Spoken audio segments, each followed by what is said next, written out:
Sumasalang na sa evaluation ng Department of Justice ang rekomendasyon ng NBI na sampahan ng kasong kriminal si Vice President Sara Duterte. Kaugnay pa rin ito sa naging pagbabanta niya sa first couple at House Speaker. Magbabalita si Elaine Fulgencio.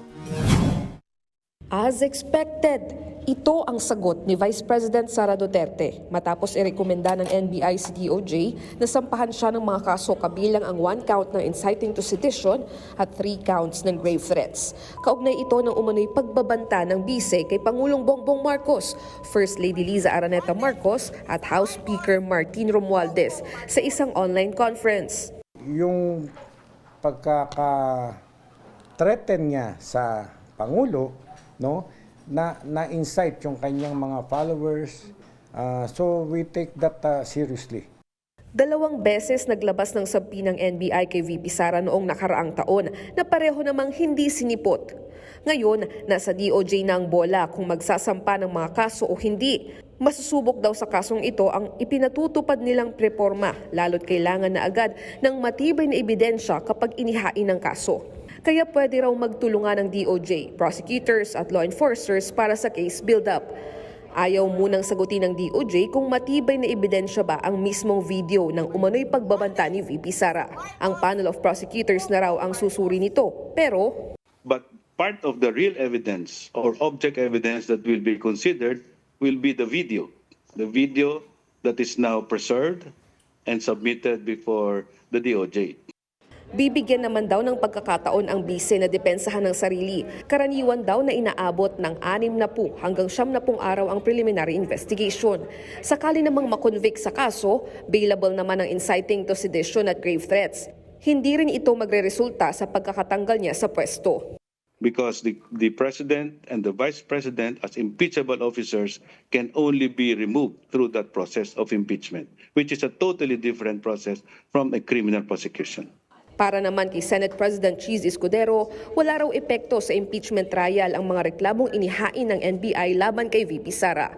Pwedeng magsabay, mauna o sumunod daw ito sa impeachment trial. An impeachment court, like any court, is a passive body. Wala kaming gagawin. Hindi to parang investigasyon ng Senado na mag-iiso kami ng sabina para sa mga ebidensya o testigo na magpunta. Trabaho yan ng magkabilang panig ng prosecution at ng defense. Kung sakasakali na hilingin yan sa korte o sa NBI, at trabaho din nilang ipresenta yan. Nasa kabilang panig ang tutulan yan at sa parte ng Senado, nasa trabaho naman namin ay magdesisyon. Para sa 1PH, Elaine Fulgencio, News 5. At kaugnay pa rin ang kasong inciting to sedition at grave threats na inirekomenda ng NBI laban kay Vice President Sara Duterte. Makakasama natin si Justice Undersecretary Jessie Hermogenes Andres. Magandang tanghali po sa inyo, Yusek Andres. Salamat po sa oras. Magandang tanghali, Cheryl, at sa lahat ng ating taga-subaybay. Good afternoon. Yusek Andres, ngayong nasa DOJ na po, nasa inyo na yung bola kung magsasampa raw ng kaso laban kay VP Sara. Ano po ang susunod na hakbang sa DOJ side? Well, unang-una, tinutuloy lang natin ang mga requirements ng rule of law kung saan importante ang due process. Ibig sabihin yan, kailangan nating evaluate yung mga ebidensya na inihain ng National Bureau of Investigation. Marami na po silang ebidensyang ibinigay sa Department of Justice at i-evaluate po natin yan through a panel of prosecutors under the National Prosecution Service. Meron po tayong bubuin na 3 prosecutor who will compose the panel at sila po ang mag-evaluate ng ebidensya na inihain ng National Bureau of Investigation. At kasama po sa proseso natin ay ang pagbibigay ng pagkakataon naman sa Vice President na depensahan ang kanyang sarili sa pamamagitan ng pag-issue ng isang subpoena, hindi po para iharas siya, kung hindi po para bigyan siya ng pagkakataon na mag-submit ng kanyang mga depensa at counter statement of facts. So yung counter affidavit po na yan, na isasubmit ng ating Vice Presidente, ay magiging kasama po sa evaluation. Kung ano po ang kanyang pahayag, at kanyang mga depensa, kung ano man ang gusto niyang sabihin, buong puso po namin yung tatanggapin, i-consider po yan ng ating panel of prosecutors. At even po yung mga testigong gusto niyang ilahad ay tatanggapin po ng Department of Justice dahil po karapatan po ng isang respondent ng due process or opportunity to be heard on the charges against her. So ganun po ang magiging proseso na yan at we will try to complete this within the regular period of 60 days to 90 days at most. 60 to 90 days at most. So, hindi naman po maapektuhan or posibleng mas matagal po, max of 90 days na. Kasi di ba sinasabing may mga reforma po kayong ginagawa ngayon sa ahensya. Hindi po ba ito makakaabala o magiging cause ng delay? Tama po yan, yung punto nyo na yan.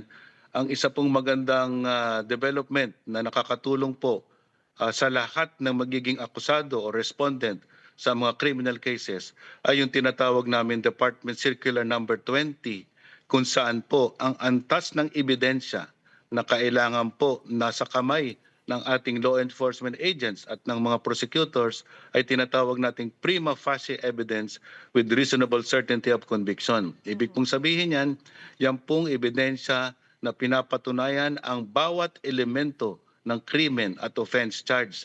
At yan po dapat nasa kamay na ng prosecutors at ng law enforcement agents sa panahon pa lang ng preliminary investigation.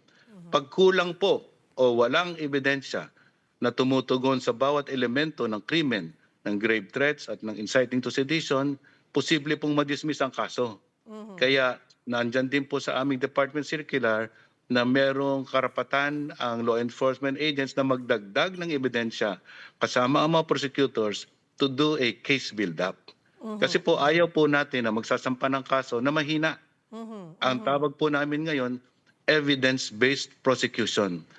No case will be filed in a court unless the prosecutors already have at their hands all the evidence to prove the elements of the crime at malakas po ang pagkakataon at rason na magkaroon po ng successful prosecution or court conviction based on the evidence at hand.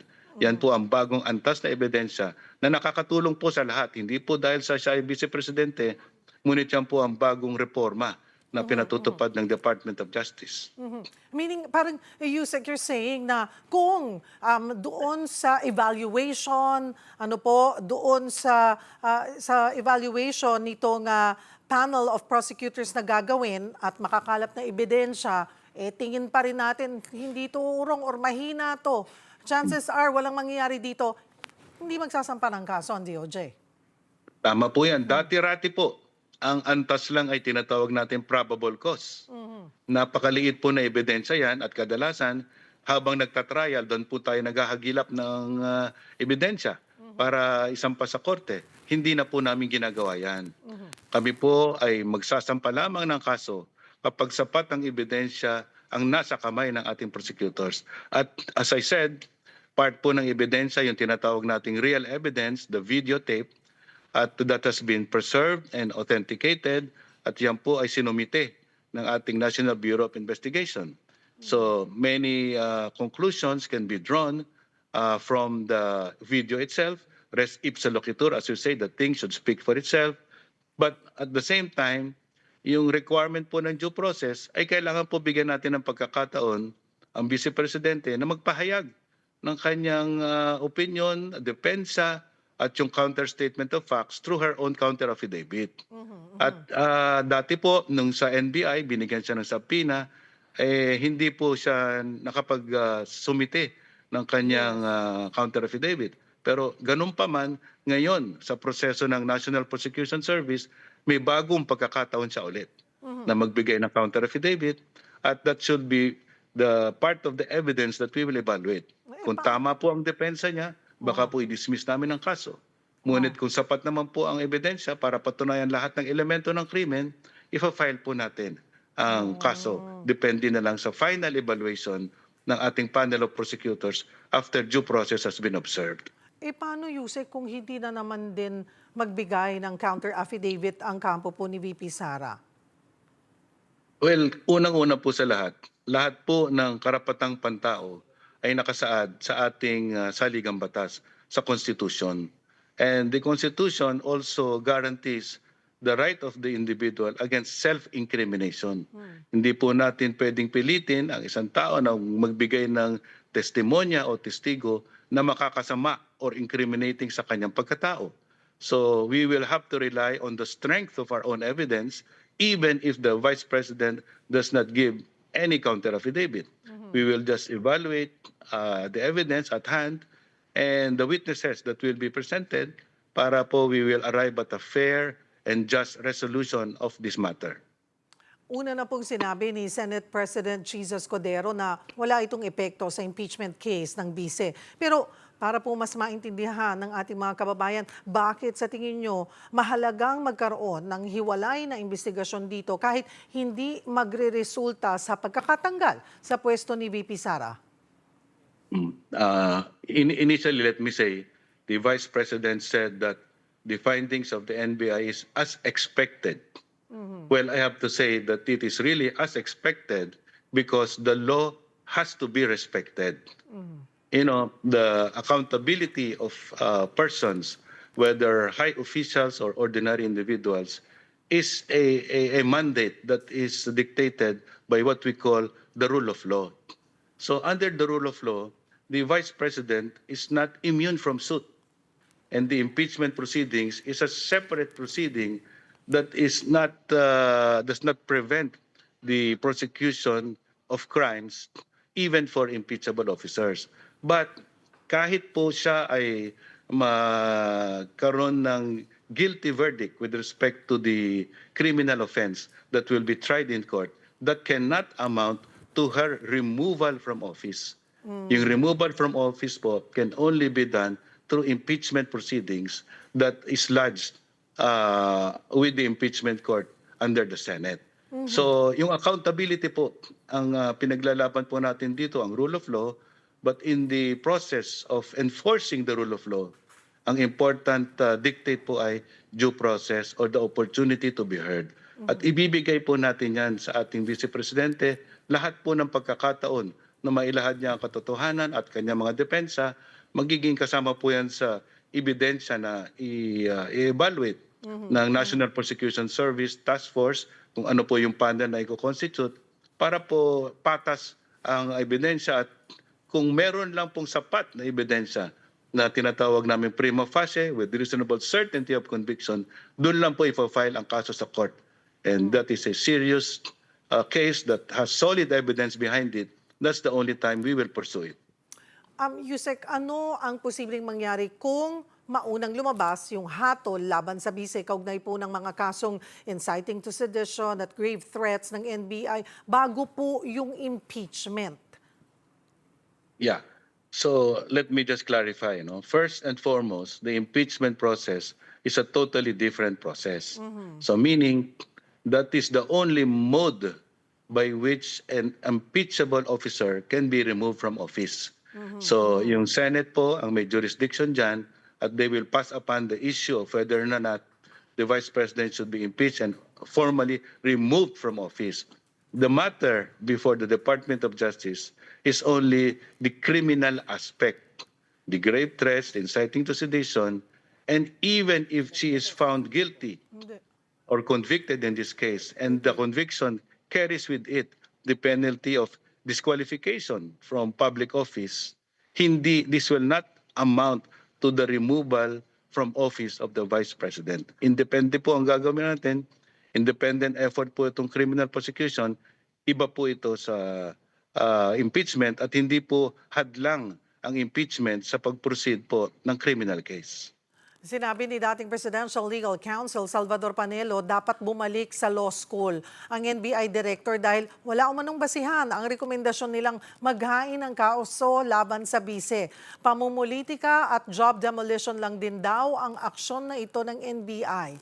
Ano po ang reaksyon nyo on this, Yusek? I believe that is a very unfair statement.